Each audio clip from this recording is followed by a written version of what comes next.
दोस्तों Indian railway finance corporation limited यानी IRFC की बात को स्टॉक ने आज कमाल कर दिया है। एक तरफ तो बाजार में गिरावट, उसके बावजूद भी 15% की बम्पर तेजी। स्टॉक ने एक तरफा दौड़ लगाई है और ये बात मैं आपको लगातार कह रहा था। जब से इसका आईपीओ आया मैंने उसमें आपको लगातार खरीदारी की सलाह दी हुई है। काफ़ी लोग तो बहुत ज़्यादा परेशान हो गए थे, प्राइस नहीं बढ़ रही थी, लेकिन बार बार मैंने मोटिवेट किया कि ये प्राइस इसकी बढ़ेगी जरूर। और आप देख सकते हो कि स्टॉक बहुत तेज़ी से दौड़ने लगा। पिछली बार जब तेज़ी का दौर शुरू हुआ था तो आरवीएनएल तो बहुत तेज़ी से दौड़ा, लेकिन आईआरएफसी में उतनी तेज़ी नहीं बन पाई थी। ये आप देख सकते हो कि स्टॉक 20 से जब दौड़ना शुरू हुआ तो 37 तक चला गया था।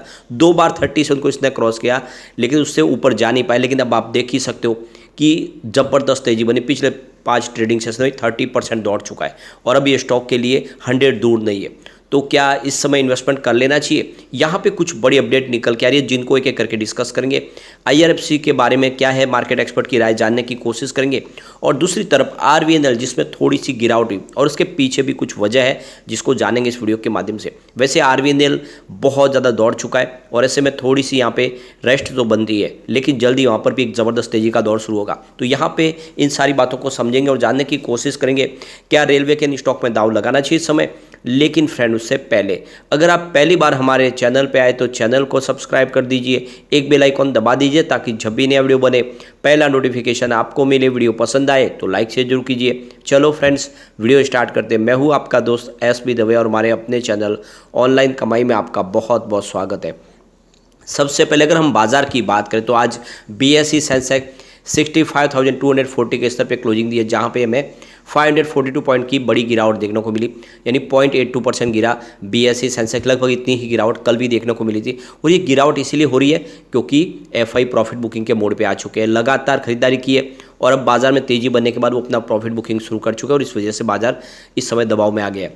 लेकिन आईआरएफसी ने आज कमाल किया है। स्टॉक की शुरुआत 39.90 पर हुई, शुरुआत पॉजिटिव हुई, कल की क्लोजिंग 39.70 पर थी और 39.75 का लो भी बना। यानी कुछ समय के लिए आप देखें तो स्टॉक थोड़ा सा आपको कल की क्लोजिंग के आसपास जाता हुआ दिखेगा, लेकिन फिर जो तेजी बननी शुरू हुई तो एक तरफा स्टॉक दौड़ा और इसने 45.30% की हाई बनाई है और क्लोजिंग भी 45.30 के आसपास रही, 14.11% की बम्पर तेजी के साथ। यानी स्टॉक एक तरफा दौड़ा, कोई इसको रोक नहीं पाया। और आप ये देख ही सकते हो कि पिछले 5 ट्रेडिंग सेशन में स्टॉक 30% दौड़ चुका है। जो स्टॉक 34 के आसपास था 28 जुलाई को, इस समय 45 पर है। तो आप ये देख ही सकते हो, सबको गलत साबित किया यहाँ पे। और वॉल्यूम में तो आज बहुत भारी उछाल देखने को मिला है। पिछले 1 महीने पहले इसका 7 करोड़ का वॉल्यूम था, 2 करोड़ की डिले उठाई गई थी। 1 वीक पहले 18 करोड़ का वॉल्यूम था, 4 करोड़ की डिले उठाई गई थी। और कल इसका 17 करोड़ का वॉल्यूम था, 4 करोड़ की डिले उठाई गई थी। लेकिन आज 50 करोड़ का ज़बरदस्त वॉल्यूम हुआ और आप ये देख ही सकते हो कि इस वीक बाजार में भी ये स्टॉक बहुत तेज़ी से दौड़ रहा है। तो ये जो तेज़ी बन रही है इसके पीछे सबसे बड़ी वजह है कि सरकार ने इस समय 25,000 करोड़ के टेंडर लाने की घोषणा की है और आने वाले समय में करीब 60,000 वैगन्स बनाए जा सकते हैं नए, जुलाई से लेकर सितंबर के बीच में। और इसके लिए जो ये टेंडर जारी हो गए, जिनके लिए यहाँ पे बोली लगाने वाली कंपनी अगर आप देखें तो आरवीएनएल, इरकॉन इंटरनेशनल, जेएसएल, आरआईटीएस, भेल, रेलटेल कंपनियां इसमें शामिल हो सकती है। लेकिन जो सबसे बड़ी गौर करने वाली बात है कि ये जो 25,000 रुपीज़ का जो टेंडर निकलेगा, ये भले ही किसी भी कंपनी को मिले, लेकिन जो फाइनेंस प्रोवाइड करने का काम है वो आईआरएफसी करेगी। ऐसे में सीधा फायदा आईआरएफसी को होगा। और ये जो बड़ा वैगन बनाने का जो कॉन्ट्रैक्ट है, जुलाई से सितंबर के बीच में टेंडर आ सकता है, उसकी ये जो जिस तरह से ये काफ़ी बड़ा एक टेंडर है उसका फ़ायदा मिलेगा और इसीलिए आईआरएफसी के शेयर ने अब दौड़ना शुरू किया है। तो एसएमसी ग्लोबल सिक्योरिटीज़ की तरफ से कहा गया है कि जो 25,000 रुपीज़ का जो बड़ा टेंडर आने की जो रिपोर्ट है निकल के आ रही है, उसकी वजह से यहाँ पे एक बहुत ज़बरदस्त फ़ायदा हो सकता है। आईआरएफसी को करीब 60,000 वैगन बनाने का जो बड़ा कॉन्ट्रैक्ट मिल सकता है किसी भी कंपनी को, तो उसको फाइनेंस प्रोवाइड आईआरएफसी ही करेगी। ऐसे में जो देख सकते हो कि मार्केट के जो खिलाड़ी हैं उन्होंने दाव लगा दिया है आईआरएफसी के ऊपर। और वैसे अगर आप देखें तो पिछले दिनों देखें तो एफआई ने भी खरीदारी शुरू की, जबकि वो बाजार में बिकवाली करे उसके बावजूद उनकी खरीदारी आईआरएफसी में आ रही है और इसीलिए आईआरएफसी ने दौड़ना शुरू किया इस समय। अब यहाँ पे देखिए कि चॉइस ब्रोकिंग के सुमित बगड़िया का कहना है कि इस समय जितना मिनट डीप में आपको खरीदारी करनी चाहिए। चार्ट पैटर्न बहुत ज़्यादा बुलिश बने हुए और ये बहुत जल्द 45 को टच कर सकता है। तो ये तो आप देख ही सकते हो कि ये 45 को टच कर चुका है और आने वाले समय इसका जो टारगेट दिया हुआ है, बहुत शॉर्ट टर्म टारगेट, वो 50 रुपीज़ का, यानी 50 रुपीज़ तक जाने की इसकी पूरी संभावना बनी हुई है। तो 39 के स्टॉप लॉस के साथ खरीदारी की सलाह है। 45 इमीडिएट टारगेट है जो आज ही हिट हो चुका है और आने वाले समय ये आप देख दो कि 50 को टच कर सकता है। सबसे बड़ी बात है कि ये जो तेजी को ट्रिगर मिला जब आईआरएफसी और आरआईटीएस ने एक एमओयू साइन किया, दोनों मिलकर म्यूचुअल प्रोजेक्ट ढूंढेंगे अपने इस बिजनेस में आगे बढ़ने के लिए, और उससे एक तेजी का दौर इसमें शुरू हो गया कि आईआरएफसी आने वाले समय बहुत सारी कंपनियों के लिए फाइनेंस प्रोवाइड करने का काम करेगी, और ऐसे में यहाँ पे पॉजिटिव माहौल बनना शुरू हो गया। और मार्केट एक्सपर्ट कह रहे हैं कि आपको 37 के स्टॉप लॉस के साथ इसमें बने रहना चाहिए, 48 का टारगेट देखने को मिल सकता है, लेकिन फ्रेश बाइंग इस समय न करें क्योंकि बहुत ज़्यादा तेजी बनी, हो सकता है कि प्रॉफिट बुकिंग शुरू हो। अब यहाँ पे जो मार्केट एक्सपर्ट ने जो टारगेट दिए वो टारगेट तो इस समय आपको हिट होते हुए दिखाई दे रहे हैं। आप ये देखें तो कुछ घोड़ासर टीएमटी की तरफ से जो टारगेट है उनके हिसाब से 48 का दिया हुआ है, और स्टॉप लॉस 37 का लगा के आपको खरीदारी की सलाह दी गई है, तो बिल्कुल उस टारगेट के आसपास आ गया है। एक और तेजी का दौर आया तो उसको भी हिट कर लेगा।